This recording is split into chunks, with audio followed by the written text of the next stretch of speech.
జగన్ పై హత్యాయత్నం కేసును ఎన్ఐఏకు అప్పగిస్తూ హైకోర్టు తాజాగా నిర్ణయం తీసుకుంది. అయితే న్యాయస్థానం నిర్ణయానికి ముందే దీనికి సంబంధించి కేంద్రం మార్గదర్శకాలు జారీ చేయడాన్ని ఏపీ సర్కార్ తప్పుబడుతోంది. దీనిపై కోర్టును ఆశ్రయించేందుకు సిద్ధమవుతున్నట్లు కనిపిస్తోంది. ప్రతిపక్ష నేత వైఎస్ జగన్ మీద విశాఖ విమానాశ్రయంలో అక్టోబర్ 25న కోడి కత్తితో దాడి జరిగింది. ఈ కేసును మొదటి నుండి ఏపీ పోలీసులు దర్యాప్తు చేపట్టారు. ఏపీ పోలీస్ విచారణపై అభ్యంతరాలు వ్యక్తం చేసిన వైసీపీ కేసును ఎన్ఐఏకి అప్పగించాలని హైకోర్టులో పిటిషన్ వేసింది. హైకోర్టు వైసీపీ ప్రతిపాదనకు ఓకే చెప్పింది.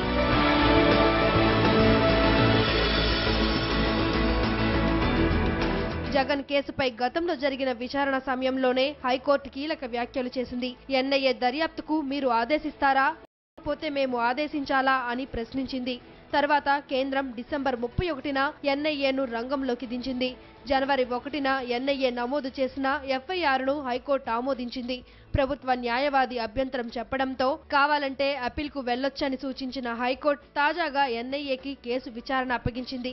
రాష్ట్ర పోలీసు వారు నిజాన్ని దాచిపెట్టి వాళ్ళు చేసే ప్రయత్నం ఒమ్ము చేశాం. చాలా సంతోషం.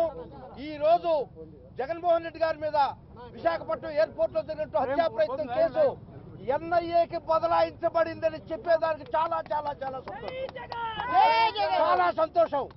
నిర్ణయాన్ని వైసీపీ నేతలు స్వాగతించారు. నిజ నిజాలు వెలుగులోకి వస్తాయనే నమ్మకం వచ్చిందన్నారు. ఈ రోజు ఎన్ఐఏ టేకప్ చేయడంతో ఒక థర్డ్ పార్టీ విచారణ జరగడంతో నిజాలు బయట వస్తాయని చెప్పి కూడా మేము గట్టిగా నమ్ముతున్నాము. చంద్రబాబు నాయుడు గారు హత్యాయత్నం ఖండించేది పోయి అవహేళన చేసి ఈ విధంగా ఇది ఒక డ్రామా, ఇది కోడి కత్తి డ్రామా అన్నారు. మేము ఒకటే చెప్తా ఉన్నాము, ఇది కోడి కత్తి డ్రామా కానే కాదు, ఇది నారా కత్తి డ్రామా. ఖచ్చితంగా ఎన్ఐఏ ఇన్వెస్టిగేషన్లో ఇది నారా వారి కత్తి డ్రామా అని చెప్పి ఖచ్చితంగా బయట వస్తుంది, నిజాలు బయట వస్తాయి. అయితే తాజా పరిణామాలపై ఏపీ సర్కార్ అనుమానాలు వ్యక్తం చేస్తుంది. జగన్ పై దాడి కేసులో హైకోర్టు తీర్పును ముందే ఎన్ఐఏకు అప్పగిస్తూ కేంద్రం మార్గదర్శకాలు జారీ చేయడం ఫెడరల్ స్ఫూర్తికి విఘాతమన్నారు చంద్రబాబు. శాంతి భద్రతల అంశం రాష్ట్ర పరిధిలోనిది అని, దీనిపై ఓవైపు న్యాయస్థానంలో కేసు నడుస్తుందని, నిర్ణయం వెలువడక ముందే మరోవైపు కేసు నమోదు చేయాలని ఏకు కేంద్రం ఎలా మార్గదర్శకాలు జారీ చేస్తుంది అన్నది ఆయన ప్రశ్న.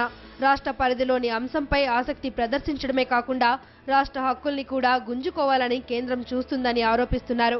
దీనిపై న్యాయస్థానాల్ని ఆశ్రయించి తేల్చుకోవాలని ముఖ్యులతో చర్చించారు ఏపీ సీఎం. ఇటు కేసును ఎన్ఐఏకు అప్పగిస్తూ తీర్పుపై పోలీస్ ఉన్నతాధికారులు కూడా చర్చించారు. శ్రీనివాసరావును ఎన్ఐఏ కూడా ఇప్పుడు ప్రశ్నించే అవకాశం ఉంది.